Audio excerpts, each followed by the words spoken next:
Thank you very much, Professor Ahmed, for this nice cases and elegant surgery. We will keep the discussion at the end of the session. And now we have the honor to introduce Professor Laila Hamouda. Professor Laila, we will talk about a very important topic, which is the use of UPM in cases of uveitis. This is a very tough topic and needs experts. Please, Dr. Laila. في البداية أحب أشكر الدعوة الكريمة من الدكتور الأحمدي الدكتور إقبال إن أنا أقدر أقابل كنوز العمر جواهر العمر أصدقائي والأغالين الدكتور جمال طبعا أصدقاء المسيرة كلها في جامعة سوهاج وسعدت جدا بإن أنا أشوف الدكتورة إنجي اللي شفتهم من هم في سنة رابعة امتحنتهم ما تحسبوش عليا بقى لي قد ايه النهارده هنتكلم على اليوفيتس to refresh some basic knowledge. احنا عارفين ان اليوفيتس انا شايفه ان احنا في مجموعه كبيره من الطلبه اولادنا. Uveitis is an inflammation of the intermediate coat, the middle coat of the eye. Since 1987, the International Uveitis Study Group developed the criteria based on the anatomical localization of the inflammation. In 2004, the standardization of uveitis nomenclature, the SUN group, added criteria for the onset, duration, and course of the disease, but all of them are based on the anatomical classification. Many other classifications are followed up with the age.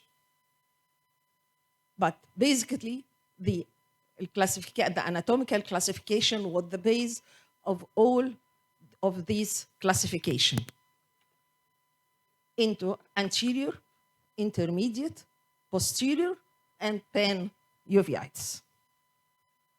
For the anterior uveitis, we could diagnose it with the direct visualization with the slit lamp to look for the anterior chamber, the cornea, the anterior chamber, the angle, the iris, the anterior surface of the iris, the anterior surface of the lens.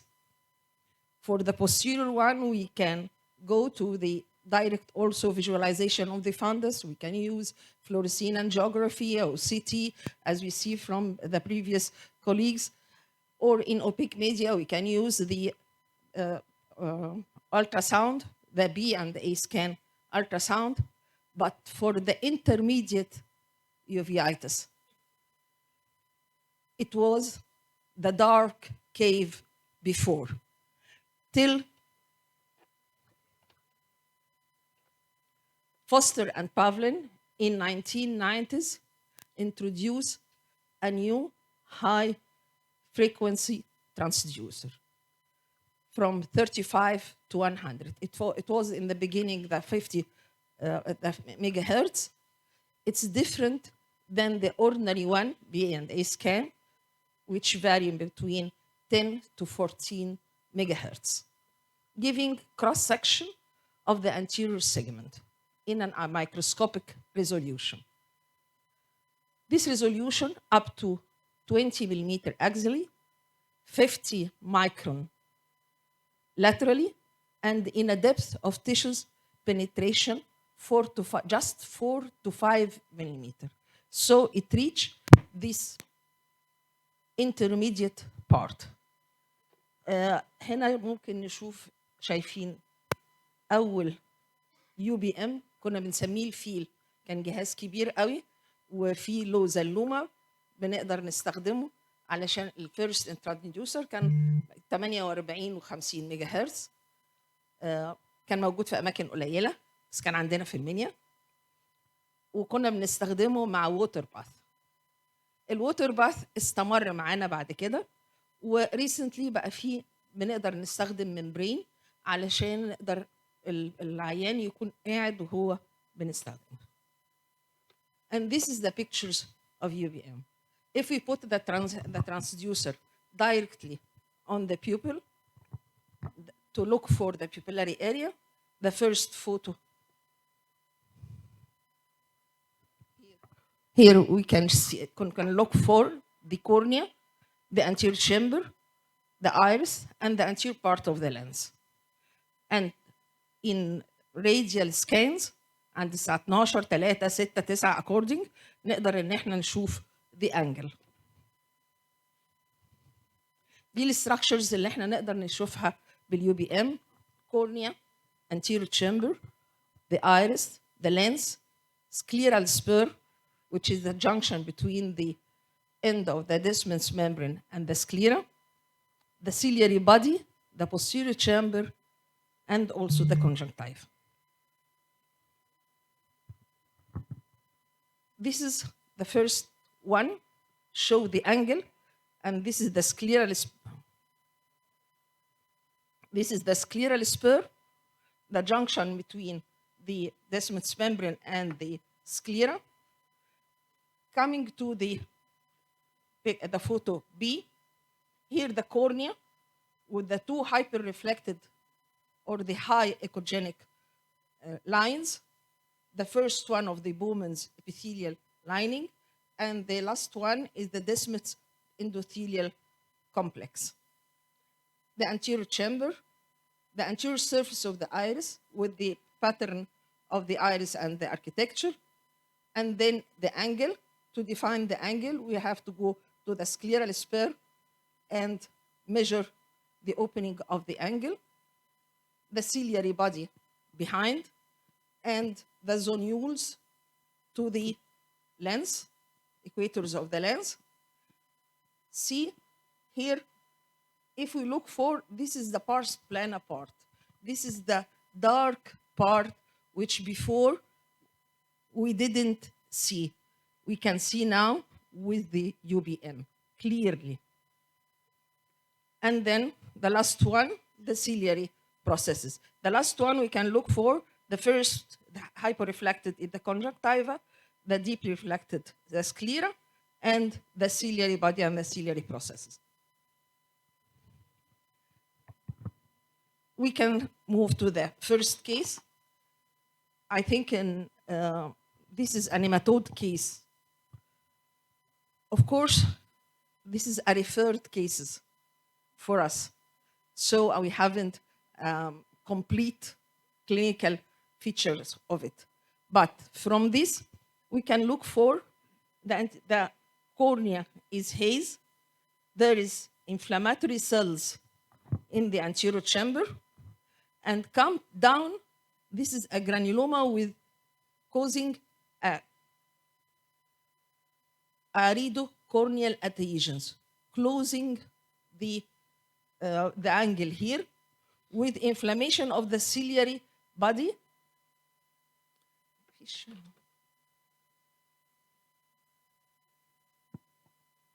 Here, with inflammatory cells in the posterior chamber and the inflammation of the inflammatory cells in between the zonules, and the edema of the granuloma of the ciliary body itself.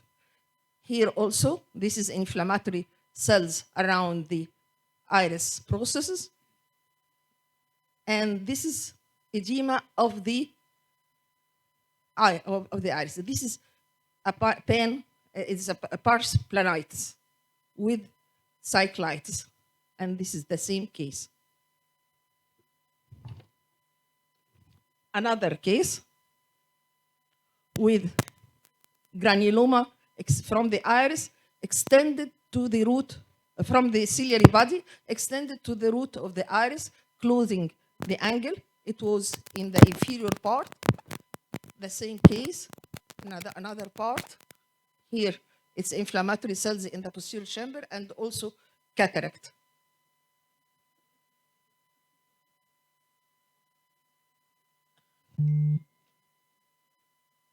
This is the third case with inflammation of the ciliary body, edematous inflammatory cells in the posterior chamber, and with the sagging of the iris. Here is inflammation also of the ciliary body and the inflammatory cells in the posterior chamber. A case of seclusio pupilli with iris Bombay, also inflammation of the ciliary body.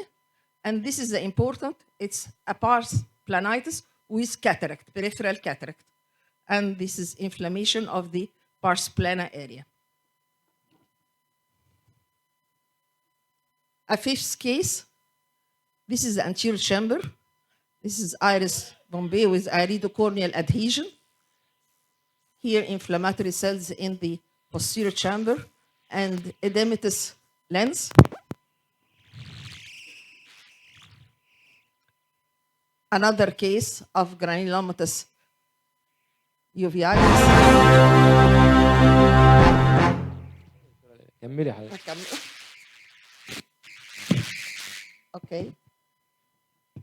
This is. Can we use anterior دلوقتي هنقول هل في طريقة تانية إن إحنا نقدر نشوف غير اليو بي ام مثلا بالانتيريور سيجمنت او سي تي؟ دي الكيس نمبر 5 بالانتيريور سيجمنت او سي تي. نقدر نقارن ما بين المعلومات اللي بناخدها من اليو بي ام ومن ما بين الانتيريور سيجمنت او سي تي. واضح جدا هنا باين الكاتراكت، هنا باين الجرانيلوما extended لفين في iridocorneal adhesion which is very small here without any details, and there is no part, the intermediate part, which is pars planitis. Difference between the UBM and anterior segment OCT.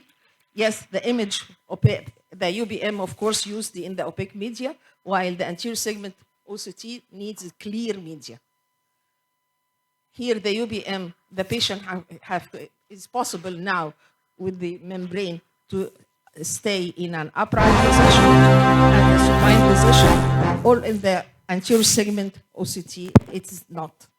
It is yes. Here, in the anterior segment OCT, this is an interested case with a supraciliary effusion and intermediate uveitis. This is pars planitis. Thank you for this attention.